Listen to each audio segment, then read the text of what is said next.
All right. So I know, like I've been getting a lot of messages, a lot of calls on from students or prospective applicants who are, either waiting to interview for programs, getting ready to interview for PhD programs. So, talking about the interview process itself, I think it's worth doing.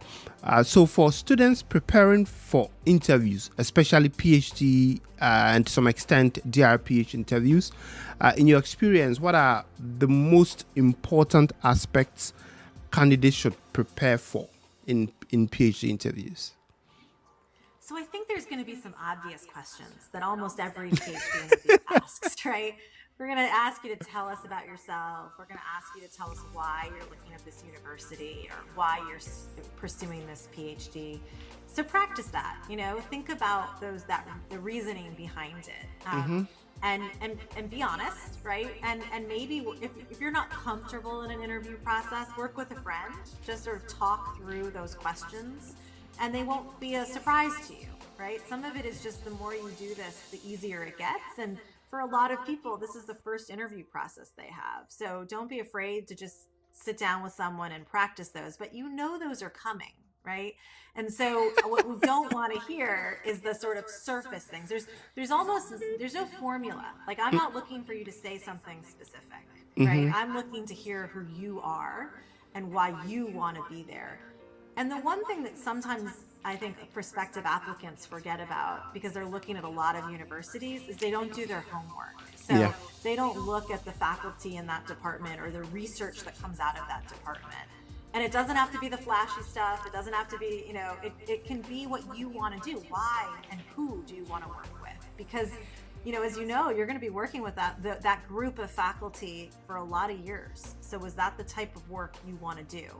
Because we want a good match, right? We want people that want to work with us and answer the questions that we collectively can answer. Are there any specific strategies or areas that applicants could, focus in order to effectively communicate their ideas or their research interests during the interview?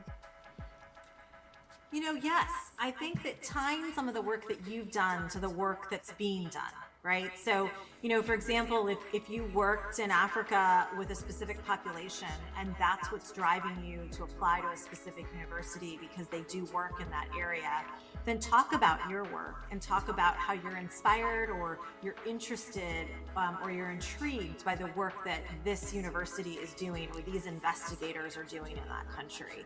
And that takes homework, right? You can't. I think the difference sometimes between a master's program and a PhD program is that a master's program has a lot of what we consider didactic coursework. You're learning courses, you're learning coursework so that you can use those skills as you go forward. But for a PhD, we're looking for people who can think. We're looking for people who want to think and who want to ask questions. And so for that, you have to do quite a bit of homework about the programs you're applying to and the people that are in those programs. Okay. All right. So, bottom line is do your homework and know exactly those that you'll be talking with.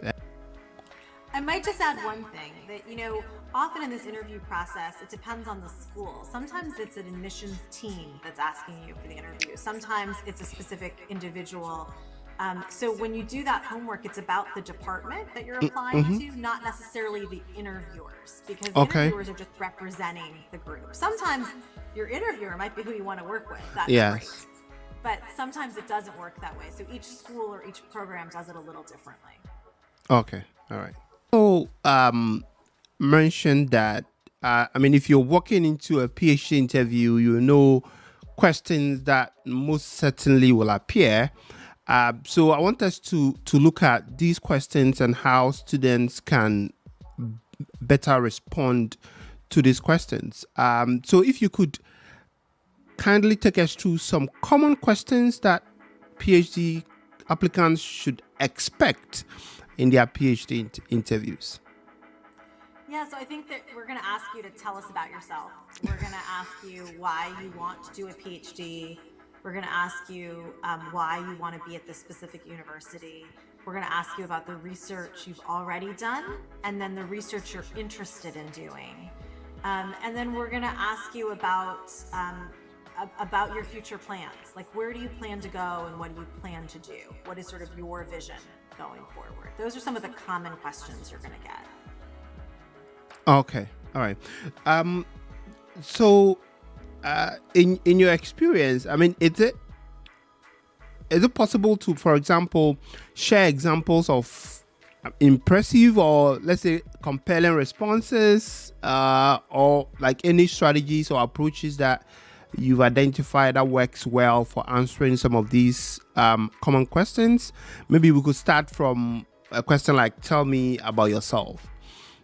Yeah. I think that, again, this authenticity is really important. So what we want to know is, what's your background been? Where have you come from? Why do you want to be here? Right? So when we tell us about yourself, maybe we have your details. Like, we know what schools you went to. We know all of that. So keep that brief. Like, I went to this college. I got a master's here. I did research here. So keep that brief overall because we can see it, but get us to why that led you to this PhD, right? What is it about all of this path that you've taken that got you to wanting to pursue a PhD? Those are the most impressive people because they sort of walk you through a story. They're telling you something. Okay. Overall. Okay. So it's more like telling a story that ties everything together, not just narrating everything on your resume again. That's Okay. right.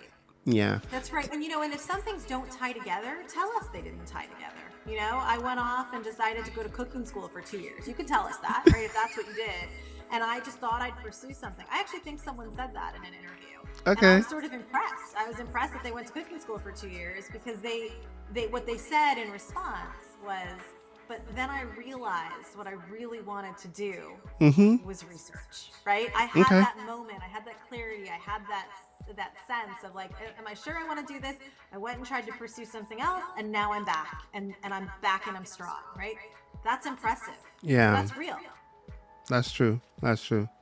I think most often students are a bit scared of talking about things that are not related to the program because they think that might be a negative a negative mark on their performance. But as you've said, some of these stories make even your whole application more compelling to interviewers. Okay. So how about why do you want to pursue a PhD? I think that is also one question that seems to come up a lot. Yeah, so this is not one where I can give you an answer because I think it's so personal, right? Like, I think that people have to really think deep and ask themselves, why do I want this? Because I'm going to be honest, it's not easy, right? It is a long haul to get a PhD. It's not like any other educational endeavor that you would have taken until that point where you take classes and you take tests, and if you do well, then you pass, right? That's true for the first couple of years of some people's PhD programs. But for almost all other PhD programs in the sciences, from the laboratory to the population sciences, it's then about you performing, you doing the research, you asking the questions and answering them and writing and communicating. And so you have to tell us why you want that, right? And sometimes it's about the end goal, right? I want to do this because I want to be an academic. I want to do this because I want to run a nonprofit. I want to do this because I want to work for the Gates Foundation. Whatever it is that you want to do, you can tell us that end result. But if we don't believe that you have one, then it feels like you're just going through the motions, right? Okay. All right. So, how about? I know, like, there have been instances where people think that if they convey their future plan of not being in academia, it's like a negative impression on them. Can you clarify it, whether it's a must to say I want to be in academia post my PhD, or I'm getting a PhD so I can go straight to industry? So I would say in our program, that's not a negative, right? So I can speak for our program that you telling us where you want to go and why you want to go there is valued. And we know that not most people are going to go into academia. And we're okay with that. We think there are a lot of great job opportunities, and our alums have gone in lots of different directions and have been very successful. So I think one way when you don't know a program per se is to ask that question when you think about it and say, where do your graduates go? Where do your PhD graduates go on? And when you hear that answer, if they all go into academia, right, then you know that this program is setting you up for academia and only academia.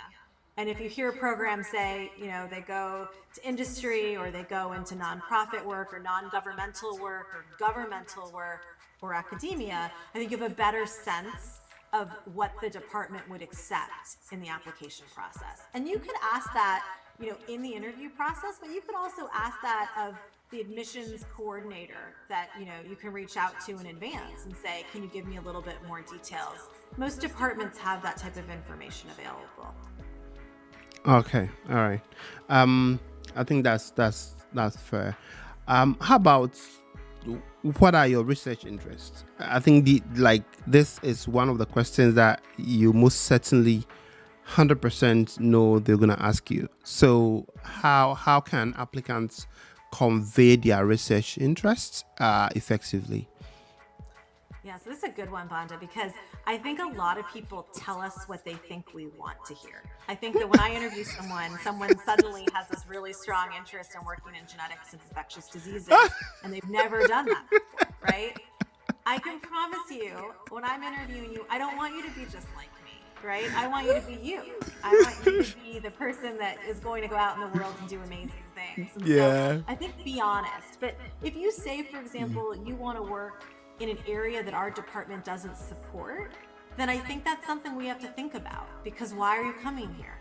Right? Like if you want to work in a disease, for epidemiology in a disease area that none of us as faculty specialize in, it's going to be hard to find a match. And that's why I said, think about, why you want to be at that department.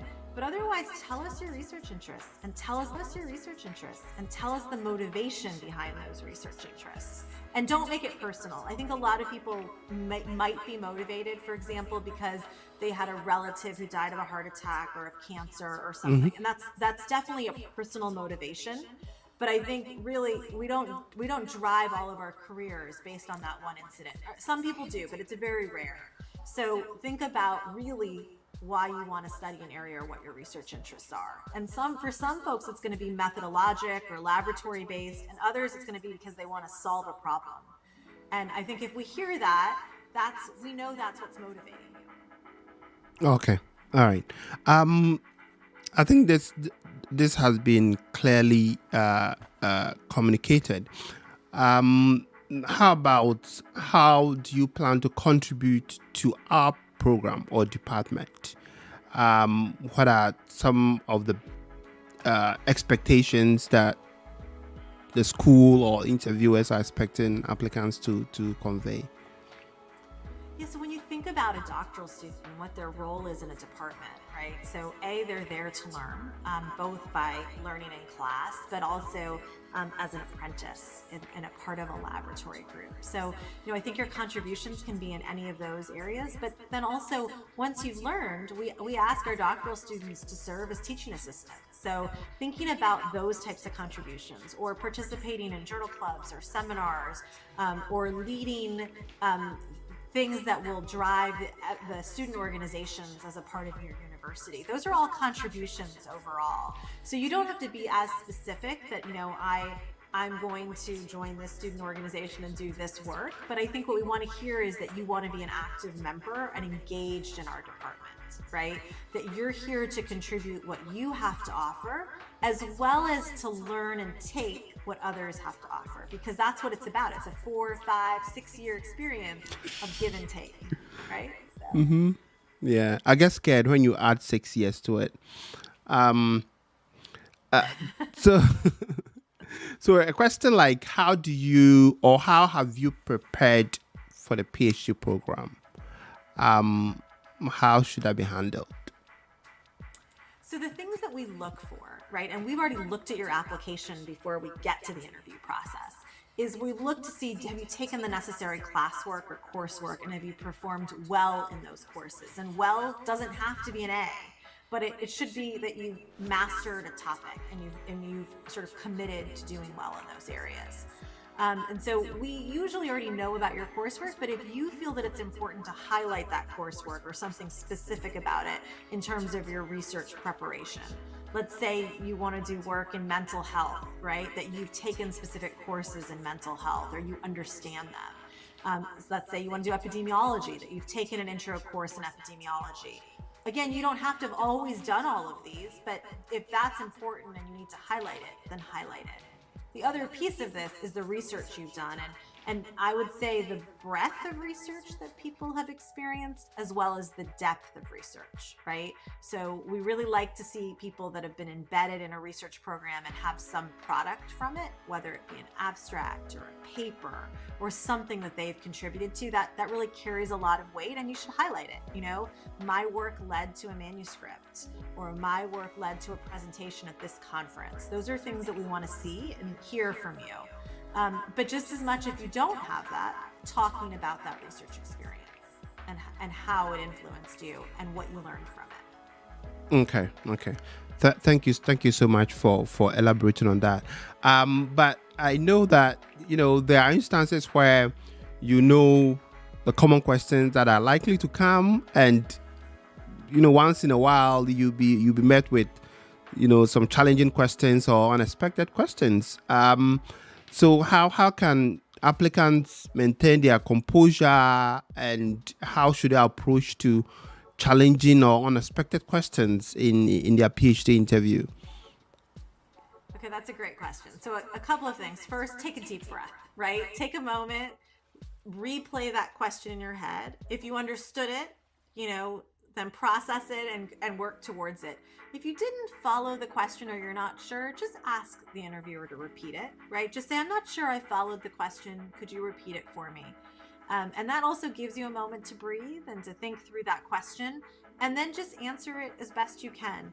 I can tell you that no interviewer is trying to trick you in this admissions process. No one's trying to stump you unless they tell you, I'm trying to stump you, right? But most of us are not trying to do that. We're just trying to get at who you are and to understand how you think about a process. And so sometimes questions are going to be, about maybe a recent event in the world. Maybe it'll be like right now about the pandemic and how would you have responded to it?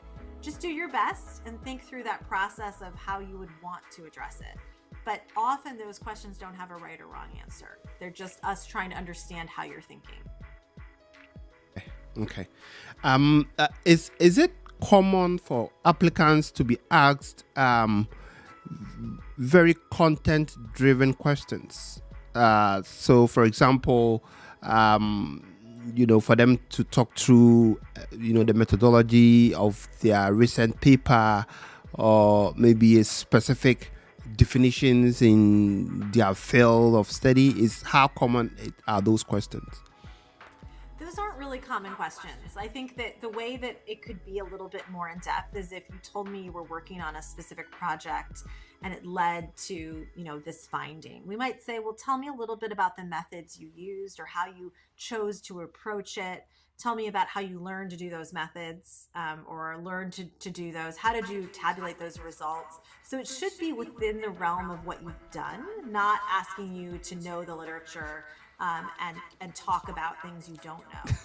That's not, it's not you'll have those once you're in a PhD program in your preliminary oral exams, but that's not what this is. This is just trying to understand what your contributions were, and if you understand what you were a part of.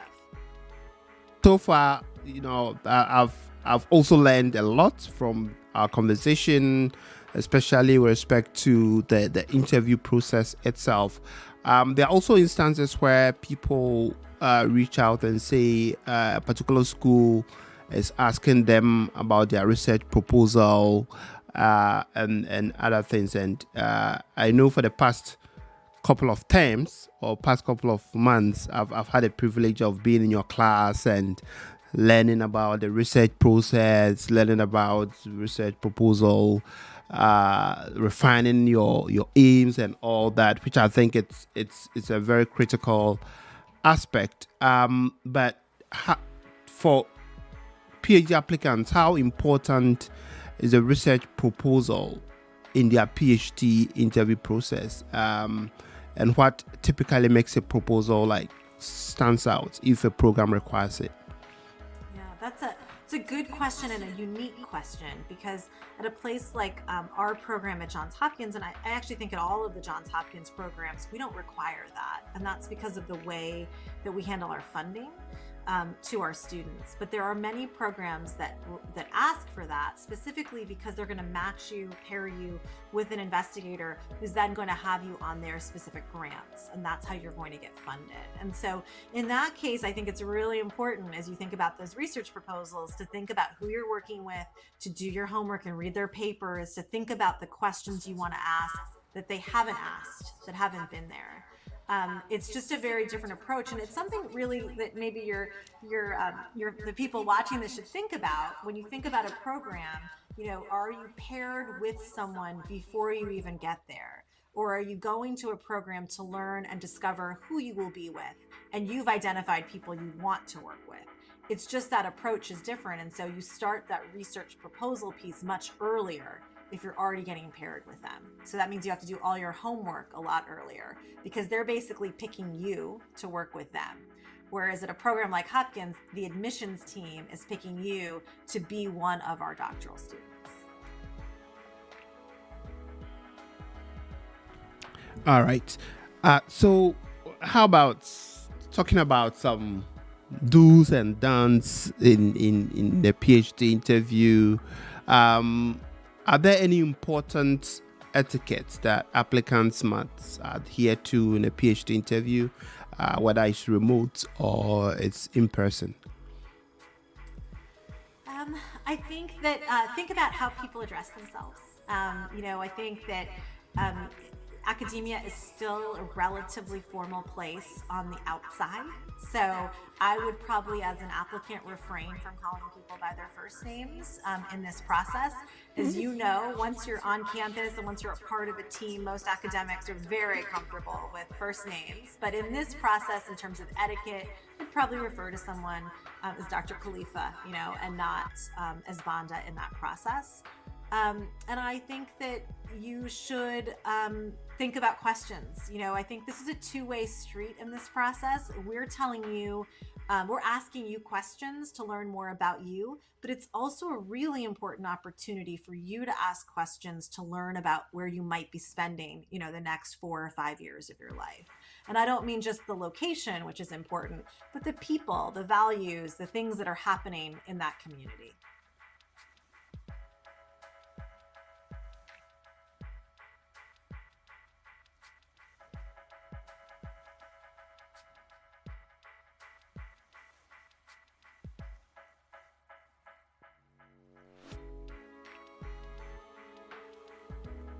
Might have lost you, Banda. There you go. Yeah. So, are there any specific strategies that candidates can use in their interaction with interview panel to make a positive impression? Especially if it's remote. I don't know, but just want to find out. Yeah, I think just nice kindness, being polite. I think all of those are welcome. I can't imagine anyone listening to this would do anything but that. I've never experienced anyone in an interview process not being, not exuding excellent etiquette and behavior. And I think just remembering that, whether it's online or in person, you're still treating people with the respect that is due to them on both sides. And I want to stress that if you don't feel like you're being respected, it also speaks volumes, right, about the program you're considering. So it should go both ways, both about time that's being spent, questions, and the whole setup.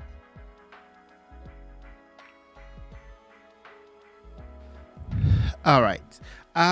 So I want us to also look at the post-interview phase. Before that, let's talk about common mistakes to avoid.